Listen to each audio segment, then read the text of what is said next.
स्वागत है आप सभी का हमारे यूट्यूब चैनल पर। आज की कक्षा में हम शुरू करने वाले हैं कक्षा 12 की भौतिक विज्ञान, क्योंकि अभी तक आपकी मैथ की कक्षाएं चल रही थी, अब सबसे फिजिक्स की कक्षाएं चलेंगी।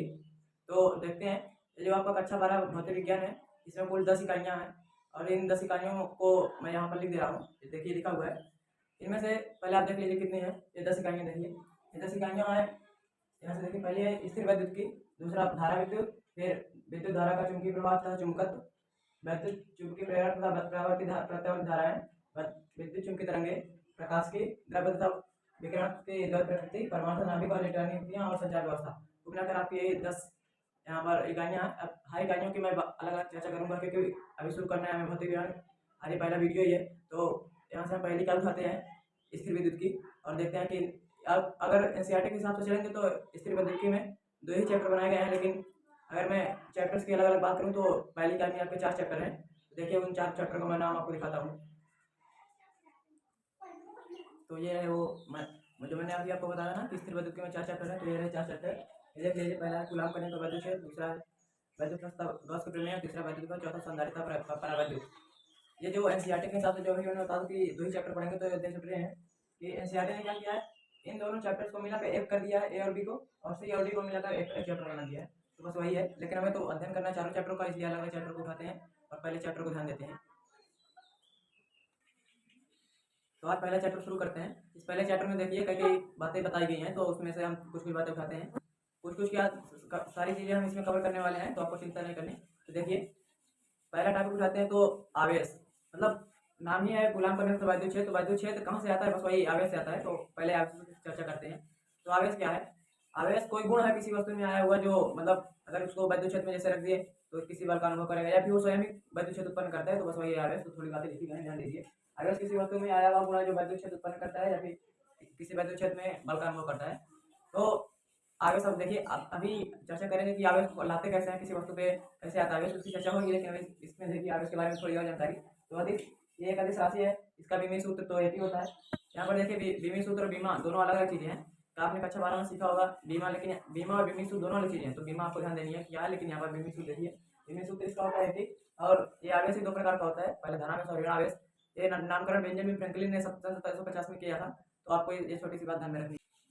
अब अगर 2 धनावेश आपको दे दिए जाएं, उसमें आप देखेंगे कि अगर 2 धनावेश आपके पास आए तो एक दूसरे को प्रतिकर्षित करेंगे, और अगर एक धनावेश एक ऋणावेश है तो वो एक दूसरे को आकर्षित करेंगे। लेकिन अगर जब दोनों फिर से ऋणावेश ही आ जाए तो वो भी एक दूसरे को प्रतिकर्षित ही करेंगे। अब ये सारी चीजें कहाँ से होती हैं, अभी आपको खुद ही पता चल जाएगा आगे की टॉपिक पढ़ने के बाद। तो अब देखते हैं कि किसी भी वस्तु पर आवेश कैसे लाते हैं।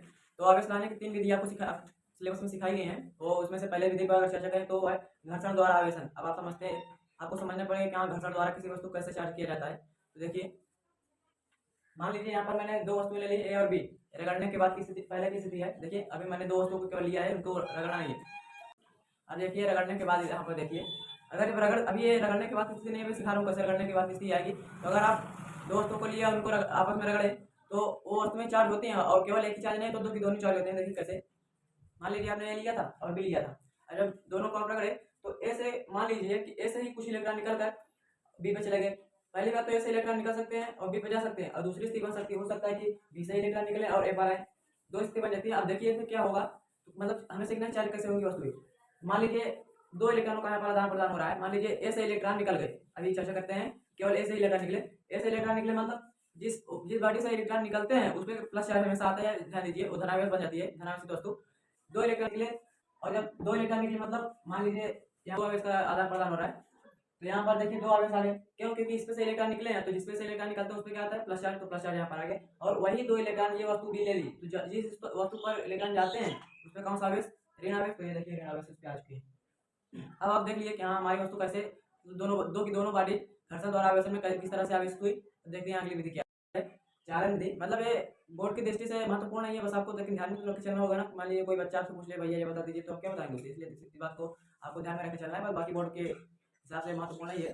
देखिए चालन विधि में क्या होता है, इसमें से कोई एक बॉडी आपको चार्ज लेनी पड़ेगी। मान लीजिए और भी उसी तरीके से वस्तुएं हैं, देखिए ए पहले से ही अब इसी तरह, और दूसरी उदासीन है। तो देखिए आप जब ए और बी को किसी चालक तार द्वारा जोड़ते हैं, जैसे हमने जोड़ा यहाँ पर, तो पहले आपको ये समझना है कि हाँ, ये चालक गोला मिली है, ए और बी चालक गोला है, तो इस पे आगे जो है देखिए बाहर आए, बाहर क्यों आए हैं, गोले को देखिए उस पे आगे हमेशा पृष्ठ पर आएंगे, क्योंकि अंदर जो है इतना रिपल्सन होता है। देखिए क्योंकि ये पूरा क्या प्लस चार्ज है, अब आप सोचिए कि ये आवेश जो है ये सारे एक ही स्थान पर क्यों नहीं थे।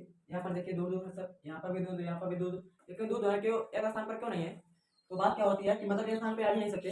बात क्या है कि अभी आपने आपको इसे थोड़े पिछले टॉपिक पे पढ़ाया था कि अगर धन धन दोनों आवेश हैं तो एक दूसरे क्या करते हैं, तो वही प्रतिकर्षण की क्रिया यहाँ पर होती है। ये इसको इसको इसको सब एक दूसरे की तरफ प्रतिकर्षित करते हैं, और मतलब जितना आपको चालक बोला जितना बड़ा होगा, इनको चाहे यहाँ पर प्रतिकर्षण को होना है, तो इस प्रतिकर्षण से फिक्स दूरी पे आ जाते हैं, मतलब इतनी दूरी पे इकट्ठा हो जाएंगे कि यहाँ पे बल उनको न्यूनतम लगे। तो न्यूनतम बल यहाँ पर लगता है इनके पृष्ठ पर ही, तो इसलिए पृष्ठ पर तो होते ही हैं चालक गोले में आगे जो पृष्ठ पर ही आ जाते हैं। लेकिन क्यों आ जाते हैं यहाँ पर आपने समझा ना कि वो एक दूसरे को प्रतिकर्षित करते हैं, इसलिए वो इतने दूर दूर होते ही हैं पहले से ही। हाँ, तो आगे आप बात करते हैं। देखिए जब इसे मतलब एक उदासीन है एक आवश्यक, इनको जब चार तार से जब हमने जोड़ा तो देखिए आधे आवेश उस पर चले गए, आधे इस पे, क्योंकि वो तो पहले से उदासीन है। तो अब ये इस पे देखिए 6 मात्रा का अगर आवेश हो, मात्रा मांगी, अभी आपको आवेश के बारे में बहुत थोड़ी जानकारी मिली है। ये देखिए तो आधे आवेश उस पर चला जाएंगे और आधे इस पे, तो ये देखिए आधे इस पे। तीसरी विधि देखिए आवेशन की, तीसरी विधि प्रेरण द्वारा आवेशन। तो प्रेरण द्वारा आवेशन में क्या होता है कि हमें एक पहले से ही चार्ज बॉडी लेनी होती है, जैसे चार्ज हम लेते थे, और दूसरी उसी तरह उदासीन है, लेकिन अब उसे दूसरी विधि उदासीन है उसको चार्ज कैसे करेंगे। ये देखिए आपको कुछ प्लानिंग करनी है।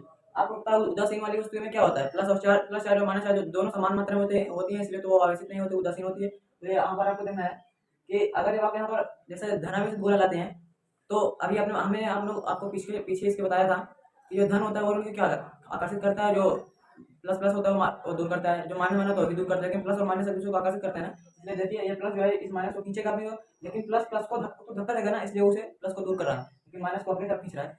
तो अब आप कहेंगे अभी हमारी वस्तु चार्ज कहाँ हुई, तो ये वाली चार्ज कहाँ हुई, सही बात है चार्ज नहीं हुई। लेकिन इसे चार्ज करने का अगला तरीका है, इसे तुरंत आप धरती से जोड़ दीजिए। देखिए धरती का सिंबल है, इसे हम धरती से जोड़ देंगे तो यहाँ पर क्या होगा, यहाँ पर जो आवेश खुद धरती से निकलेंगे और उतने ही मात्रा में निकलेंगे जितने मात्रा में इस प्लस चार्ज को खत्म कर सकें, बस उतने मात्रा में जब आवेश इलेक्ट्रॉन निकले और इस प्लस चार्ज को खत्म कर दिए, तो हमारा बचा गया इसमें केवल निगेटिव चार्ज बचे। और वही निगेटिव चार्ज जब इस वस्तु को हटाने के बाद यहाँ पर लगे, ये देखिए अगले स्टेप में हमारी ये निगेटिव चार्ज से पूरी आवेश में आ गया होगा। चालन प्रेरण द्वारा आवेशन कैसे होता है, चालन द्वारा कैसे होता है, घर्षण द्वारा कैसे होता है, तीनों विधियां आवेशन की हो चुकी है। अगला टॉपिक है वैद्युत आवेश का संरक्षण। संरक्षण देखिए संरक्षण में कुछ ज्यादा है नहीं, और संरक्षण ये है कि वैद्युत आवेश जो है हमेशा संरक्षित रहता है। संरक्षित मतलब यह है कि हम आवेश को अपने से ही उत्पन्न नहीं कर सकते, नहीं अपने से नष्ट कर सकते हैं। सोचिए कि हाँ हम आवेश को खत्म करें तो खत्म भी नहीं कर सकते, सोचिए अगर उत्पन्न करें तो उत्पन्न नहीं, तो आप सोचेंगे किसी वस्तु पर भी फिर जो है आवेश कैसे उत्पन्न होता है, सही बात है। लेकिन वो देखिए अभी आपने जो 3 विधियां सीखी थी ना, घर्षण द्वारा और चालन द्वारा प्रेरण द्वारा, तो वही है, उसी में किसी न किसी विधि से जो है कोई वस्तु आवेशित होती है, लेकिन अपने से आप किसी वस्तु पर आवेश नहीं ले सकते। तो अगला टॉपिक है,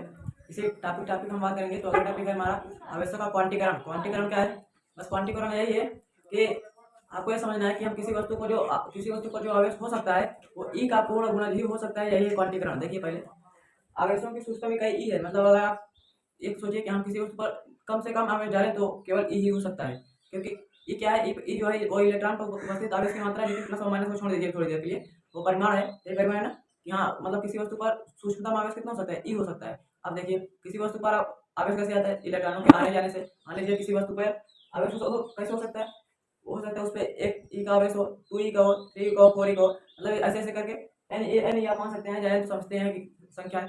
लेकिन अब ये सोचिए कि हाँ किसी वस्तु पर हाफ ही करा दें, 0.1 ई का 2/3 ई करा दें, तो ये नहीं हो सकता। क्यों नहीं हो सकता, 0.1 ई मतलब क्या हुआ, मतलब 0.1 इलेक्ट्रॉन। अब 0.1 इलेक्ट्रॉन आप कहाँ से देंगे, आप तो निकाल सकते हो, उसमें से 1 इलेक्ट्रॉन निकाल सकते हैं, 2 इलेक्ट्रॉन निकाल सकते हैं, पूर्ण सभी इलेक्ट्रॉन निकाल सकते हैं कि पॉइंट इलेक्ट्रॉन निकालें, कैसे निकालेंगे, इसलिए ऐसा आवेश नहीं होता है, ऐसा आवेश होता है। तो यही क्वांटीकरण, इसे आपको ध्यान में रखकर चलना है। तो आगे देखिए, अभी तक हमने आवेश की मात्रा के बारे में चर्चा नहीं की, तो चर्चा करते हैं। आवेश की मात्रा अगर नाम सुनते हैं आपको याद आता होगा कि हाँ कूलाम। कूलाम तो ठीक है, लेकिन ये कूलाम बहुत बड़ा मात्रक है, लेकिन सबसे बड़ा नहीं है, ये ध्यान रख के चलना है, लेकिन ये बहुत बड़ा मात्रक है। इसका यूज हम अपने दैनिक जीवन में तो देखते नहीं है कि हाँ किसी वस्तु पर 5 कूलाम का आवेश हो, 10 कूलाम का, 6 कूलाम का, इतना आवेश नहीं होता है। तो हम अपने व्यवहारिक जीवन में देखते हैं कि हाँ मिली कूलाम माइक्रो कूलाम में आवेश दिखते हैं। ये देखिए मिली कूलाम और माइक्रो कूलाम, लेकिन ये बात ध्यान देना है कि आपको कूलाम जो है साइज सिस्टम का है, और आगे का फ्रैंकलिन और इलेक्ट्रोस्टैटिक यूनिट ये जो स्थिर विद्युत मात्रक होता है, ये और ये सीरीज के हैं, देख रहे हैं। और आगे बात करें अगर सबसे बड़े मात्रक की, तो होता है फैराडे। बस आपको इसे ध्यान में रख के चलना होता है कि एक फैराडे 96,500 कूलम। लेकिन अब अगर आपको सबके बीच संबंध चाहिए तो ये देखिए, मिली का मतलब तो आप जानते हैं 10⁻3, माइक्रो का मतलब 10⁻6। लेकिन इसमें और इसमें अगर चर्चा करें तो ये देखिए एक कूलम बराबर 3 × 10⁻9 फ्रैंकलिन और ESU दोनों बराबर ही होते हैं, मतलब 3 × 10⁻9 फ्रैंकलिन मतलब 3 × 10⁻9 ESU। और एक फैराडे का 96,500 कूलम होता है, आपको ध्यान में रख के चलना है। इसी में और देखिए अगला है आवेश का विद्युत चुंबकीय मात्रा के, देखिए ये होता है 1 कूलम। विद्युत चुंबकीय मात्रा क्या है? 1 कूलम। लेकिन आपको कूलम और 1 कूलम के भी संबंध चाहिए, तो 1 कूलम कूलम जो है 1 कूलम से छोटा है, लेकिन 1 कूलम कहते किसे है? अगर हम 10 कूलम को मिला दें, मतलब 1 कूलम 2 कूलम 3, इसी तरह के 10 कूलम को मिलाएं तब जाके कहीं बनता है 1 कूलम, मतलब कूलम से बड़ा हुआ है 1 कूलम। और यहाँ पर देखिए कूलम और फ्रैंकलिन में कौन सा बड़ा है? या इस संबंध से आप समझ सकते हैं कि जब हमने 3 × 10 घात 9 फ्रैंकलिन को 3 × 10 घात 9 बहुत बड़ा मात्रा है, यहाँ पर देखो 3 × 10 घात 9 फ्रैंकलिन को मिला तब जाके कहीं 1 कूलम बना, मतलब 1 कूलम इसे फ्रैंकलिन से तो बहुत ही बड़ा। आप यहाँ पर देखिए कि किसी वस्तु का द्रव्यमान जो है वो वेग के साथ जो है वो परिवर्तित होता है किस प्रकार? इस प्रकार m0/√/v²/c²। ये मतलब वेग, अगर देखिए वेग बढ़ाने पर द्रव्यमान बढ़ता कैसे है? मान लीजिए आप किसी वस्तु का वेग बढ़ा दिए, अब वहां तक कि आप c तो कर नहीं सकते, किसी वस्तु का वेग प्रकाश की चाल के बराबर तो करने से, c प्रकाश की चाल है तो मतलब उसे c से छोटा ही रहेगा। और जब देखिए जब c से छोटा ही होगा तो ये पूरा मान कितना है? v² में c² 1 से कम होगा। और जब 1 से कम होगा तो 1 में से अगर 1 से कम घटाएंगे तो कितना बचेगा? 1 से कम ही बचेगा। और जब नीचे वाला पूरा ये जो पद है ये जब खुद 1 से कम होगा तो ऊपर वाला क्या मतलब ये पूरा मान क्या होगा? इसको मिलाकर 1 से बड़ा होगा कि नहीं? मतलब हमारा जो वेग है, वेग के बढ़ने से जो है द्रव्यमान हमारा बढ़ रहा है, ठीक है। लेकिन क्या आवेश भी जो है द्रव्यमान के इसी तरह मतलब इसी तरह बढ़ता है? लेकिन ये आपको बात याद रखनी है कि आवेश जो किसी भी प्रकार से द्रव्यमान और वेग पर निर्भर ही नहीं है। चाहे आप किसी वस्तु का द्रव्यमान बढ़ा दें घटा दें कोई मतलब नहीं, लेकिन आवेश तो उस पर उतना ही रहेगा। और या तो फिर आप चाहे स्पीड चाहे जितनी कर दें वो आवेश बदलने वाला नहीं है, वो द्रव्यमान ही बदलता है इस प्रकार से, लेकिन आवेश नहीं बदलता है। थोड़ी बात आपको यहाँ पर यह ध्यान रखनी है कि द्रव्यमान तो बिना आवेश के रह सकता है आसानी से। जैसे कोई उदासीन वस्तु आप ले लीजिए, देखिए वो वस्तु जैसे वस्तु है, वस्तु तो आसानी से पड़ी रहेगी ना, इस पर आवेश नहीं, अच्छी बात है क्योंकि तो बिना आवेश के भी रह सकती है। लेकिन आवेश सोचिए, आवेश बिना द्रव्यमान के रह सकता है क्या? वो रह नहीं सकता, क्योंकि आवेश आएगा किसी वस्तु का, अगर वस्तु है तो उस पर द्रव्यमान होगा, काफी बात है। मतलब आवेश जो है वो बिना द्रव्यमान के नहीं सकता, लेकिन द्रव्यमान बिना वस्तु के आसानी से रह सकता है। इसमें आपको एक बात और ध्यान रखनी है कि विशिष्ट आवेश किसे कहते हैं? उस वस्तु पर आवेश और उस वस्तु के द्रव्यमान के अनुपात को देखिए कहते हैं विशिष्ट आवेश। तो ये आपको थोड़ी बात याद रखनी है। Q/m को क्या कहते हैं? विशिष्ट आवेश। अब आता है कूलाम का नियम, देख लीजिए कूलाम का नियम। अब आपको समझना है कि कूलाम का नियम क्या है। कूलाम में वैज्ञानिक है जॉर्ज आर्मस्ट्रांग, जो कूलाम का पूरा नाम है।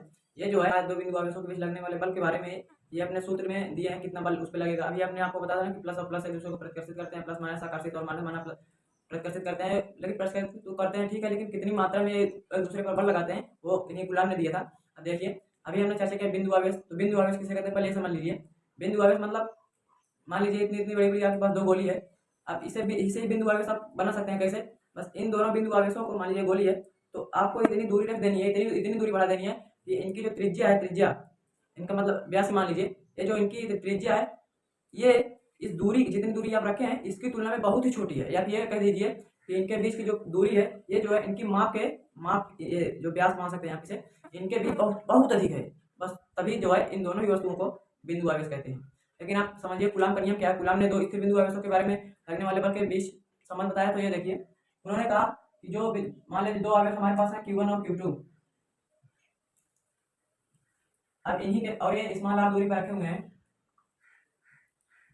इन्हीं के बीच कितना बल लगेगा यही कूलाम ने बताया। तो कैसे बताया कि इनके बीच जो लगने वाला बल है वो दोनों आवेशों के गुणनफल के प्रोपोर्शनल होता है। देखिए समानुपाती, Q1 Q2 के गुणनफल के देखिए समानुपाती है। एक बात और बताया कि ये बल जो है ये उनके बीच की दूरी के वर्ग के व्युत्क्रमानुपाती, उनके बीच की दूरी के वर्ग के व्युत्क्रमानुपाती होता है। तो अगर इसे आप सीधा सीधा लिखें तो आ गया यह proportional Q1 Q2 by r²। आ गया प्रोपोर्शनल को आप तोड़े तो ये यहाँ पर एक कांस्टेंट मिला, मान लीजिए k मिला, तो k बन गया k Q1 Q2 अपान r²। अब लेकिन k का एक समान निकाला गया है वो है 1/4 के ये निकाला गया है। यहाँ पर एप्सिलॉन नॉट जो है, एप्सिलॉन नॉट जो है वो विद्युत क्षेत्र है, लेकिन के जो है परावर्तन के उस माध्यम का जिस माध्यम में ये दोनों आवेश रखे हुए हैं। अगर पानी है तो पानी का, निर्वात में रखे हुए तो निर्वात का। अब देखिए अगर दोनों बिंदु आवेश निर्वात में रखे हुए हैं तो निर्वात के लिए जो है परावर्तन मतलब के उसका मान 1 होता है। और जब यहाँ पर आप 1 रखेंगे यहाँ पर तो हमारा सूत्र क्या बनेगा? अगर निर्वात में रखा जाता है तो उसे हम मान लेते हैं कि लिखा हुआ है F0, मतलब उसके बीच लगने वाला बल F0 है। तो क्या बनेगा 1/4 अब क्या तो लिखेंगे, लेकिन क्या कमाने को क्यों निर्वात में रखें तो उसे छोड़ दीजिए। अब बचा हमारे पास Q1 Q2 अपान r², ये हुआ। लेकिन अगर वही दोनों आवेश फिर से माध्यम में रखेंगे तो माध्यम में कितना लगेगा? वो F बराबर F में मान लीजिए, छोड़िए, ये बराबर 1/4 4 पर एप्सिलॉन के को आपको रखना पड़ेगा कि माध्यम में है Q1 Q2 अपान R स्क्वायर। देख रहे हैं। अब अगर इन दोनों को आप भाग दें, F अपान F नॉट निकालें, F अपान F नॉट, तो ये आएगा 1 अपान के, तो यहाँ पर F जो है F नॉट अपान के आ गया। यहाँ पर देखिए दो बिंदु आवेशों के बीच अधिकतम बल कब लग सकता है? अधिकतम बल हमें उसी स्थिति में लगता है जब वो दोनों आवेश जो है निर्वात में रखे गए हों। अगर वो गलती से माध्यम में रख दिए गए तो देखिए माध्यम के लिए हमेशा अब के का मान, एक बात ध्यान दीजिए, के का मान जो है हमेशा एक से बड़ा ही होगा, एक से कम मतलब पॉइंट में हो ही नहीं सकता, इसलिए एक से बड़ा होता है, एक से बड़ा। देखिए अब अगर ये नीचे वाला मान अगर आप एक से बड़ा करेंगे तो ये वाला मान क्या होगा? F नॉट से छोटा हो जाएगा, मतलब माध्यम में रखने पर जो है उन दोनों के बीच बल जो है वो घट जा रहा है। लेकिन अधिकतम बल कितना लगेगा? वो लगेगा हमेशा निर्वात में लगेगा कितना? इस पाइप मार करेंगे, निर्वात में जो बल लग रहा है इस पाइप मार का लगेगा, और ये जो बल होता है वो मैक्सिमम होता है, अगर माध्यम में आ गया तो घट जाता है। अब अगला देखिए, अगला है अध्यारोपण का सिद्धांत। ये कहाँ पर लगता है आपको ध्यान देना है। मान लीजिए अगर कोई आपके पास ऐसा क्षेत्र है जिसमें कई आवेश रखे हुए हैं Q1 Q2 Q3 Q4 इस तरह से मान लीजिए आप, तो वहीं पर काम आता है अध्यारोपण का सिद्धांत। सदिश राशि है ये, तो इन सबका सदिश योग होगा तभी जाके उस Q1 पर जो है नेट बल कितना लग रहा है वो निकल के आएगा। या देखिए इस प्रकार से वेक्टर से मानते हैं कुल बल को, तो वो बनेगा F12 vector plus F13 vector plus F14 vector. यही अध्यारोपण का सिद्धांत। ये आपको ध्यान में रखना है कि यहाँ अगर किसी क्षेत्र में अगर कई आवेश रखे हुए हैं तो उन सबके बल अगर हमें निकालना है तो वहीं पर लगता है अध्यारोपण। अगला टॉपिक है वैद्युत क्षेत्र। वैद्युत क्षेत्र किसे कहेंगे? वैद्युत क्षेत्र वो कि जैसे कोई आवेश रखा हुआ है उसके चारों ओर का वह क्षेत्र, उसके चारों ओर का वह क्षेत्र जिसमें अगर किसी आप अन्य आवेश को लाते हैं तो वो किसी बल का अनुभव करता है, बस वही वैद्युत क्षेत्र। अब देखिए इन इस वैद्युत क्षेत्र को जो है वैद्युत बल रेखाओं द्वारा दर्शाया जाता है। तो हमने सीखा कि हमारे पास दो प्रकार के आवेश आए थे अभी पहले, एक धनावेश एक ऋणावेश। तो धनावेश जो है वो कैसे वैद्युत क्षेत्र बनाता है? जो धनावेश से निकलने वाली बल वैद्युत बल रेखाएं वो जो अनंत तक जाती हैं। तो देखिए मान लीजिए प्लस प्लस क्यों है, ये धनावेश है, अब इससे जो वैद्युत क्षेत्र बल रेखा निकले वो अनंत तक जाएंगी। ये देखिए निकल रही हैं कुछ इस प्रकार से।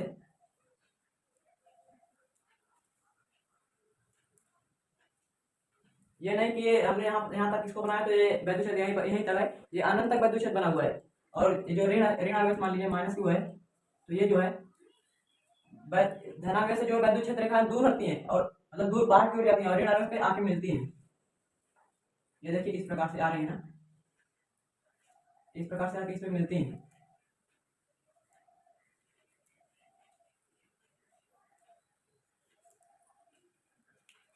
हमने आपको बताया कि यहाँ वैद्युत क्षेत्र को जो है वैद्युत बल रेखाओं द्वारा दर्शाया जाता है। मान लीजिए अगर कहीं पर वैद्युत बल रेखा ही नहीं है, इसका मतलब कि वहाँ पर वैद्युत क्षेत्र ही नहीं है। ये बात ध्यान में रख के चलिए। मान लीजिए अगर मैं इस वाली बल रेखा को यहाँ से तोड़ दूं यहाँ से, और यहाँ पर देखिए कोई बल रेखा नहीं है, इसका मतलब यहाँ पर वैद्युत क्षेत्र है ही नहीं। लेकिन ऐसा तो है नहीं, ये देखिए रेखा पूरी आती है, ये नहीं कि ये रेखा यहाँ तक यहाँ पर फिर नहीं है फिर यहाँ से आने लगी, ऐसा नहीं, ये सतत रूप से आती रहती है। ये देखिए इस प्रकार से।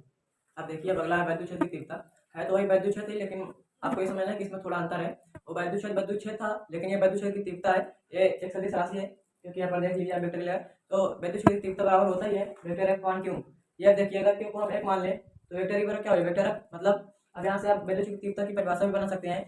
अगर क्यू बराबर एक मतलब इसे कहते हैं इकाई गुलाम, इकाई गुलाम आवेश पर लगने वाले बल को वैद्युत क्षेत्र की तीव्रता कहते हैं। ये देखिए वेक्टर एफ आ गया, क्या क्यू बराबर हमने एक गुलाम लिया, मतलब अगर हम एक गुलाम का आवेश लें उस पर देखिए कितना बल लग रहा है, बस वही होगा वैद्युत क्षेत्र की तीव्रता।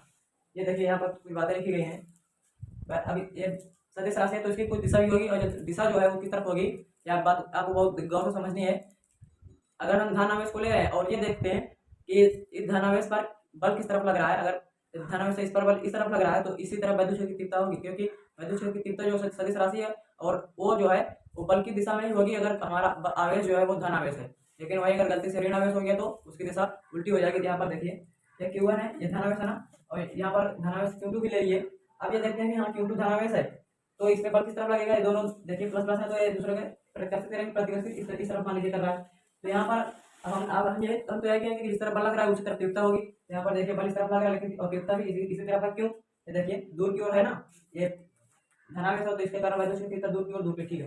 लेकिन यही अगर यहाँ पर Q2 अगर माइनस Q2 ले ले तो देखिए बल तो ये देखिए प्लस या माइनस ये से आकर्षित करेगा, आकर्षित कर लिया मतलब बल इस तरफ लग गया। तो क्या आप ये कह देंगे कि हाँ इसके कारण वैद्युत क्षेत्र भी इस तरफ है, लेकिन यहाँ पर नहीं, ये कहना ही है क्योंकि देखिए धनावेश के कारण वैद्युत क्षेत्र की तीव्रता दूर की ओर होगी। तो देखिए इसी तरफ यहाँ पर दिशा बदल गई, वेक्टर अब इधर लग रहा है लेकिन वेक्टर उधर लग रहा है, क्यों? क्योंकि हमें जो बल लेना था वो धनावेश से होना चाहिए था, यहाँ पर हमने बल से ले लिया, हमने वहाँ पर आवेश ले लिया माइनस, इसलिए हमारा पूरा सिस्टम पलट गया। देखिए बल इधर और वेक्टर इधर।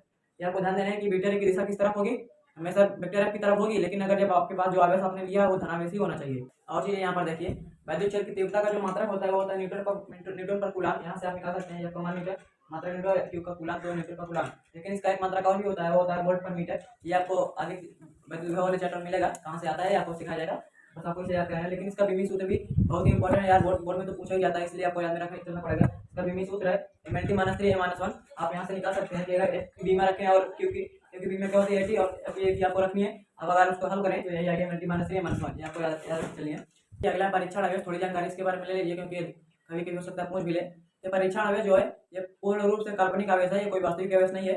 ये देखिए इसमें बहुत थोड़ी मात्रा का धनावेश होता है, मतलब ये होता तो धनावेश है लेकिन बहुत सूक्ष्म मात्रा का इस पे आवेश होता है। और यह खुद का वैद्युत क्षेत्र नहीं बनाता है, यह बात आपको ध्यान में रख के चलनी है। तो अब आप सोचते होंगे कि हाँ इसका यूज कहाँ होता होगा, तो इसका यूज होता है किसी वैद्युत क्षेत्र में, मतलब किसी आवेश को रखें तो उस पर बल लगता है, आपने पढ़ा है, तो बस वही बल कितना लगता है वो ज्ञात करने में इस परीक्षण आवेश का यूज होता है। इसका ये क्यों का मान ही इसका बहुत छोटा होता है बस, और धनावेश भी होता है, तो हमें फायदा मिल जाता है कि वैद्युत क्षेत्र यहाँ पर कितना है वो आसानी से निकाल जाता है। देखिए अगला वैद्युत रेखाएं, वैद्युत रेखाओं की कुछ विशेषताएं यहाँ पर नोट है, इन्हें आपको जरूर से जरूर याद करनी पड़ेगी। देखिए यहाँ इस चित्र को ध्यान से देखिए, इससे निष्कर्ष है निकल रहा कि जो धनावेश होता है उससे निकलने वाली वैद्युत क्षेत्र रेखाएं अनंत तक जाती हैं। ये वैद्युत क्षेत्र रेखाएं यहाँ तक है, इसको आप देख के ये नहीं समझ कि यहाँ केवल वैद्युत क्षेत्र यहीं पर है, यहीं तक है, ये नहीं समझ आए, अनंत तक जाती हैं, अनंत तक। और अगर ऋणावेश है तो उसमें जो अनंत से ही वैद्युत क्षेत्र रेखाएं उस बिंदु पर आकर समाप्त होती हैं इस नेगेटिव चार्ज पर। अब इसमें अगर दो बिंदु धनावेश और ऋणावेश अगर पास पास रख दिए गए तो जो है धनावेश रेखाएं जो धनावेश से निकलकर ऋणावेश से समाप्त होंगे। देखिए यहाँ से निकला यहाँ पर समाप्त हुई। एक बात और, दो रेखाएं जो है एक दूसरे को कभी काटेंगी नहीं, क्यों? क्योंकि अगर वो काट देंगी तो वहां पर जो है परिणामी बल की दो दिशाएं बन जाएगी। अब परिणामी बल की क्यों? क्योंकि आप जानते हैं वैद्युत क्षेत्र की दिशा है, उसी तरह वैद्युत बल की दिशा होगी। अगर वैद्युत क्षेत्र की दिशा अगर वहां पर दो हो गई, मतलब अगर दो वैद्युत क्षेत्र रेखाएं अगर काट दी तो वहां पर दो वैद्युत क्षेत्र की रेखाएं हो गई, और वहां पर भी जो है दो वैद्युत बल भी बनेंगे। लेकिन ऐसा तो है नहीं कि वहां पर परिणामी बल दो बनेंगे, परिणामी बल की दिशा तो एक ही होती है ना, तो इसलिए दो वैद्युत क्षेत्र रेखाएं दूसरे को कभी नहीं काटती। अगला है ये हमेशा पृष्ठ के लंबवत होती है। यहाँ पर देखिए यदि निकल रही है हमेशा पृष्ठ के लंबवत होंगी, ये पृष्ठ के हमेशा लंबवत है। जैसे इसको देखिए पृष्ठ के हमेशा लंबवत, नब्बे हमेशा इसे पृष्ठ से बनाएगी वैद्युत क्षेत्र रेखा। अगला है ये खुला लूप बनाती है। ये बंद लूप का मतलब ये हुआ कि जैसे यहाँ पर देखिए, यहाँ पर बंद लूप का मतलब है कि इसके अंदर से भी ये आए और उसके बाद फिर वापस जाए, फिर यहाँ पर आके इसके अंदर से होकर जाए फिर वापस, ये अंदर प्रवेश नहीं करती, ये खुला लूप। और बंद लूप का मतलब अंदर प्रवेश कर जाए, तो मतलब ये पृष्ठ के अंदर नहीं जाती है। अब अगला देखिए, इस चित्र को आप ध्यान से समझिए, बस आपको समझना है। यहाँ पर आप देख रहे हैं कि रेखा जो सघन है और यहाँ पर विरल। अब जहाँ पर सघन होगी वहां पर वैद्युत क्षेत्र ज्यादा होगा। ये देखिए यहाँ पर ई आने मतलब ए पर जो है वैद्युत क्षेत्र वो ज्यादा है, किस तरफ बी पर वैद्युत क्षेत्र से ज्यादा है ए पर, ये आपको समझना है। लेकिन हाँ ये बात नहीं है, इसे आपको याद करके ही चलना है। अब आज की क्लास को यहीं पर रुकते हैं क्योंकि वीडियो लंबी हो रही है। अब इसका पार्ट 2 मतलब इसमें जितने और भी टॉपिक हैं वो पार्ट 2 में लेके आऊँगा। रुकते हैं। अगर आपको वीडियो पसंद आए तो इसे लाइक जरूर करें और दोस्तों के साथ शेयर करना ना भूलें, क्योंकि ताकि उन्हें भी जानकारी मिल जाए।